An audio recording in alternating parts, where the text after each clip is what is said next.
வணக்கம். நம்ம இன்னைக்கு என்ன வீடியோ பார்க்க போறோம்னா கோழி தீவன மேலாண்மை தான் பார்க்க போறோம். கோழிக்கு எப்படி தீவனம் ரெடி பண்ற மேலாண்மை தான் பார்க்க போறோம். நம்ம ஏற்கனவே பல வீடியோ போட்டிருக்கோம். நம்ம பண்ணையில வந்து 200 கோழி வச்சிருக்காங்க. என்ன தீவனம் கொடுக்கணும் ஒரே மெத்தட் தீவனம் தான். குஞ்சு கோழி மட்டும் கொஞ்சம் டிஃபரெண்டா இருக்கும். இப்போ பெரிய கோழி 200 கோழி வச்சிருக்காங்க. என்ன தீவனம் ரெடி பண்றது தான் உங்களுக்கு காட்ட போறோம். இதுல வந்து பாத்தீங்கன்னா கம்பு இருக்கு, நாட்டு கம்பு 1 கிலோ அது 60 ரூபா. அப்புறம் வந்து பாத்தீங்கன்னா ராகி இருக்கு, கேவுரு அது ஒரு 1 கிலோ.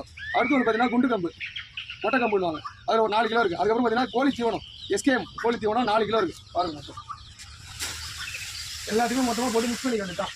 ஓகேங்களா? இதில் இன்னொரு விஷயம் ஒன்று இருக்குது. 20 கிலோ அரிசி சேர்க்கணும். விலை கம்மியான அரிசி உங்களுக்கே தெரியும். 20 கிலோ அரிசி சேர்க்கணும். இது மொத்தமே பார்த்தீங்கன்னா 450 ரூபா தான் வந்துச்சு. இதோட பில்லை வந்து உங்களுக்கு வீடியோவில் ஷேர் பண்ணுறேன். 450 ரூபா தான் வந்துச்சு.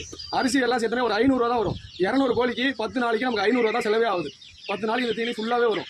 நீங்கள் ஒரு 5 கோழி 10 கோழி வச்சுன்னா 2 மாதம் 3 மாதம் வரைக்கும் வச்சுக்கலாம். ஒரே தீவனம் ரெடி பண்ணாலே போதும். இதே நீங்கள் கறிக்கு இந்த கோழி தீவனம் போடணும்னு கேட்டிங்கன்னா இதில் ஒன்று நீங்கள் சேர்த்து இதே பார்த்தீங்கன்னா உங்க கோழிக்கு இன்னும் ஹைஜீனிக்கா நீங்க தீனி கொடுங்கன்னா ஒரு 100 கிராம் மல்லாட்டை பண்ணாலும் ஊற வச்சிருங்க நைட்டு.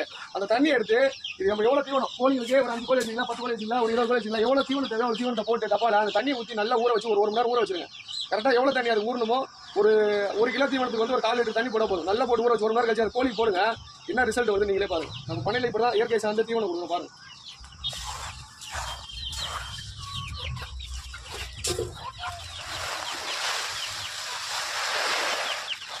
இதில் 20 கிலோ நீ அரிசி சேர்த்துக்கலாம். இந்த தீவனத்தில் மொத்தம் பார்த்தீங்கன்னா இது 10 கிலோ வந்து தீவனம் மொத்தம். கோழி தீவனம் 4 கிலோ, கம்பு 1 கிலோ, ராகி 1 கிலோ, மொட்டை கம்பு 4 கிலோ. ஏன்னா அதான் ரேட்டு கம்மி.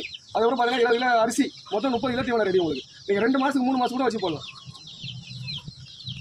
கோழிகளுக்கு அதுக்கு ஏனத்தை போட்டு வச்சிடணும். ஓகேங்களா? ஏனத்தை போட்டு வச்சா கரெக்டாக இருக்கும்.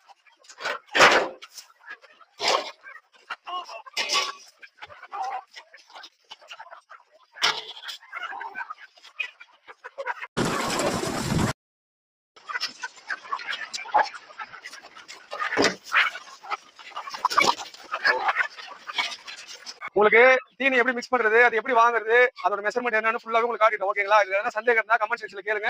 உங்களுக்கு நான் தெளிவுபடுத்துறேன். விழுப்புரத்துல தீவனம் எங்க மாட்டு தீவனம், கோழி தீவனம் எங்க வாங்கணும்னு கேளுங்க. அந்த லொகேஷன் உங்களுக்கு ஷேர் பண்றேன். இப்போ வந்து பாத்தீங்கன்னா குஞ்சு கோழி இருக்குல்ல, அதோட மெத்தட் எப்படின்னு கேட்டீங்கன்னா ஒண்ணுமே கிடையாது. சிம்பிள் விஷயம் தான். நீங்க இப்ப வாங்குற எல்லா தீவனத்தையுமே உங்களுக்கு இருக்க வீட்டுல இருக்க மிக்சியில போட்டு ஒரு 3 ஓட்டிட்டு போட்டீங்கன்னா போதும். நான் ரெடி பண்ற தீவனம் ஒரு சின்ன கோழில இருந்து பெரிய கோழி வரைக்கும் அனைத்துக்கும் கூட மட்டும் ரெடி பண்ணிருக்கேன். அப்படி சப்போஸ் உங்க வீட்டுல கோதுமை கிடைச்சதுன்னா கோதுமை ஒரு 100 கிராம் இந்த தீவனத்துல உடைச்சு மிக்ஸ் பண்ணினா இன்னும் அப்புறம் வளர்ச்சி அதுக்கு அதாவது நம்ம பண்ணையில பாத்தீங்கன்னா இந்த மாதிரி இயற்கை சார்ந்த அடிப்படையில் தான் தீவனம் ரெடி பண்றோம். செயற்கை தீவனம் போடுறது இல்ல, இயற்கை சார்ந்து தான் போடுறோம். நம்மளோட வீடியோ உங்களுக்கு பிடிச்சிருக்கும்னு நினைக்கிறேன். பிடிச்சிருந்தா நம்மளை ஃபாலோ பண்ண மறக்காதீங்க.